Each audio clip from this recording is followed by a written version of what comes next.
Okay, so in today's video we're going to be looking back at Ascension, the first DLC map for Black Ops 1, and arguably one of my favourite maps ever made. And I say a lot of people do really like Ascension, and it definitely did add a lot more to the mode itself, and really started to push things that were quite common in future maps. I think it goes without saying Ascension was a fairly simple map to play, and it was really easy to get high rounds. There were good spots to train, there were good spots to camp, and I think the whole kind of theme of it was really cool too, being like a rocket station, and that was really cool to see. And a lot of the stuff that goes on in the map, as well as the things they add to the map, are very, very interesting, and also, again, things that stick around for a long time. So without any further ado, let's get into what they added, what changed, and what Ascension did for zombies. So the first thing that is probably the biggest thing that they added with Ascension, and that has continued through every single map ever since then, is the addition of a mainline story objective to do. So in Ascension it's very, very short, it's only about half an hour to get it done.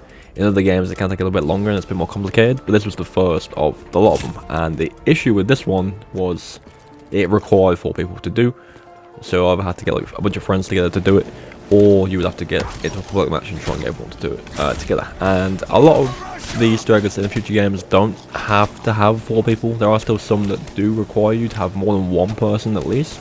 But still, they're very, very fun to do. They do have rewards. The reward for Ascension was only really like you get a death machine for a couple minutes each, and that was it. And later down the line, they do increase the rewards. You get like Perk-a-Colas and new games, which is all the perks are rewarded to you in a permanent fashion, where if you go down, you keep them all apart revive, which was very, very good. And maybe even the wonder weapon or something additional. And again, it was the early stages of it, but this is definitely something that has stuck around ever since then. There's always an Easter egg in every map to do, and it's fun to figure it out the first time around. Another thing that was introduced was 2 new perks. 2 perks. I had to double check if it was 1 or 2, and it's definitely 2. And one of them kind of appears every now and again, and then doesn't appear for a while. There is different iterations of it, and that is PhD Flopper. And basically what that did in Black Ops 1 was you would dive, like dolphin dive, off of a high kind of area, and when you landed you would explode, and everything around you would die. And it would also make you resistant to explosive damage as well. And then on top of that, another perk they added was Stamina Up, and this one is pretty much in every map after Ascension. Not all of them, but it's in a lot of them. And all it does is increase your movement speed, your sprint speed. You're just a lot faster, you're more mobile, and again that really does help on certain maps as well that are especially like really, really tight. And I think Stamina Up is probably more common in maps than PhD is, but both perks are still really, really good. I can't show you gameplay of PhD in this gameplay because unfortunately the machine is replaced by Widow's Whirlwind in Black Ops 3, but I'm sure everyone knows what PhD does, and it is still a really good perk. And it does appear in Cold War as well, but it's a little bit different in that game. In terms of like new wonder weapons and stuff, there wasn't any new wonder weapons in the map. It was still just the thunder gun and the ray gun, but they did add 2 tactical grenades, which were both very, very good. One specifically was crazy. So the first one were these like little Russian dolls. I don't know how to pronounce the word, so I'm not going to bother saying it, but essentially what they did was act like a cluster bomb. Like you throw it would explode, then it would explode into like smaller explosions, and they were quite good. They were quite strong, especially for like the early to mid kind of tier rounds. But there was definitely a different tactical that was so much better. The other tactical on Ascension that was added was the Gersh device, and pretty much what that was you would throw it down and it would generate a black hole that would suck like all nearby zombies in and kill them straight away.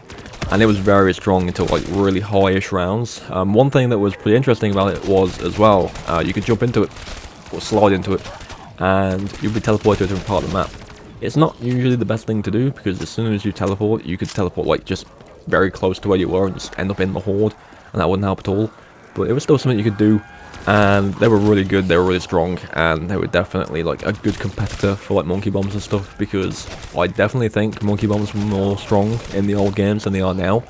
But having a little competition with the 2 options is very, very good. In terms of the Pack-a-Punch, like I said, they do kind of start introducing ways where you have to unlock the machine, and in Ascension it's very, very similar to Doris, where there is 3 things around the map you've got to find.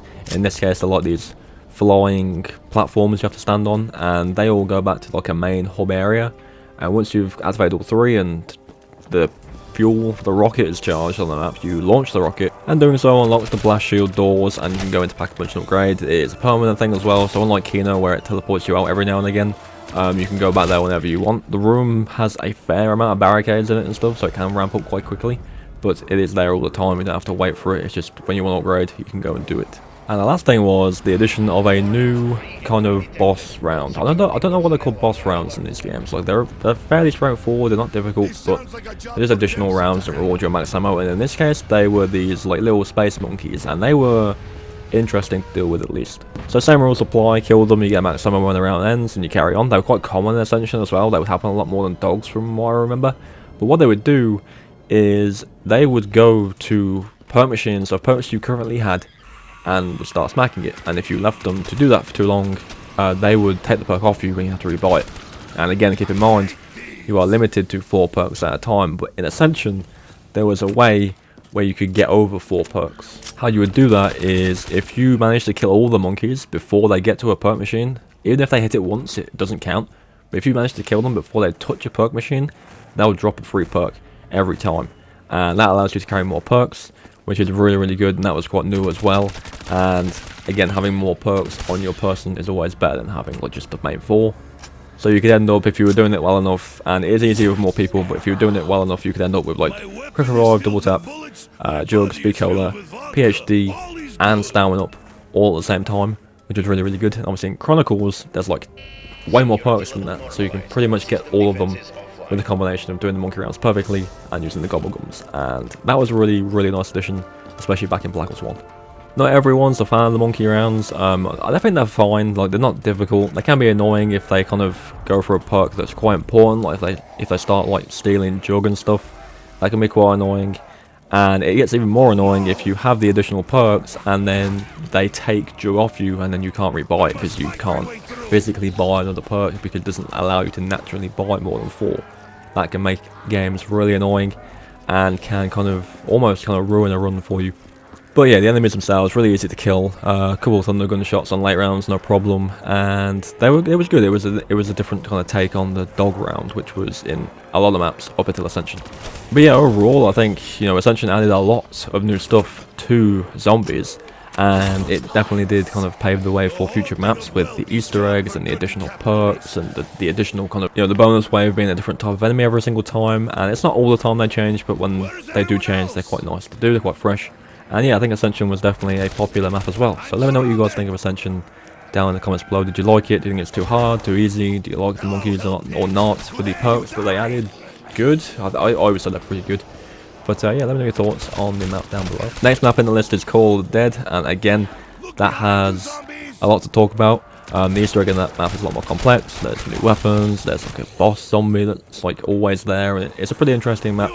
And again, it is start a trend that kind of stuck around for zombies for a while. So look forward to that. Thank you for watching. Remember to leave a like on the video if you did enjoy and subscribe for more zombies content.